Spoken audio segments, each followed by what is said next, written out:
Naam, hali inayozidi kuendelea nchini Tanzania ni ngumu kwelikweli. Mambo yanazidi kuwa mambo, kila kukicha mapya yanaibuka. Hatimaye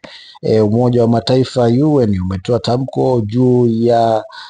mauaji yaliyotokea pale Oktoba 29 mpaka 30, ambapo ilikuwa ni siku ya uchaguzi, lakini mwisho wa siku kutokea maandamano na kulitokea mauaji ya watu mbalimbali katika mikoa tofauti tofauti kwa sababu ya vurugu za maandamano. Lakini Umoja wa Mataifa UN haukutoa kauli yoyote baada ya kutokea vurugu hizo, lakini hatimaye UN imetoa statement hii leo ambayo ametusanua mwanadada Mange Kimambi ameiposti taarifa hiyo ambapo Umoja wa Mataifa umesema kwamba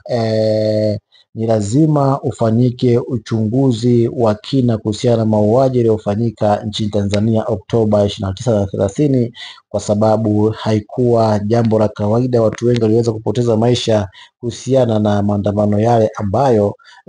ilikuwa ni kama ni vita, kwa sababu tulishuhudia risasi nyingi zikipigwa askari dhidi ya raia, lakini mwisho wa siku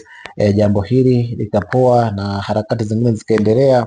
na tumesikia kauli mbalimbali za viongozi wakubwa duniani wakizungumzia swala hili na wengine wakipinga vikali hili swala lilotokea. Lakini kwa mara ya kwanza Umoja wa Mataifa UN umetolea macho sakata la mauaji yaliyofanyika Oktoba 29 na Oktoba 30, ambapo limetangaza kwamba ni lazima ufanyike uchunguzi juu ya mauaji yaliyofanyika Tanzania Oktoba 29 na 30. Naam, mwanafamilia, nikukumbushe kama ni mara yako ya kwanza kuitembelea chaneli hii, usisahau kusubscribe, kulike, kushare na kucomment ili wa kwanza kuzipata taarifa zetu za kimichezo, burudani, siasa na matukio mbalimbali yanayoweza kutokea ndani ya Tanzania lakini pia nje ya Tanzania.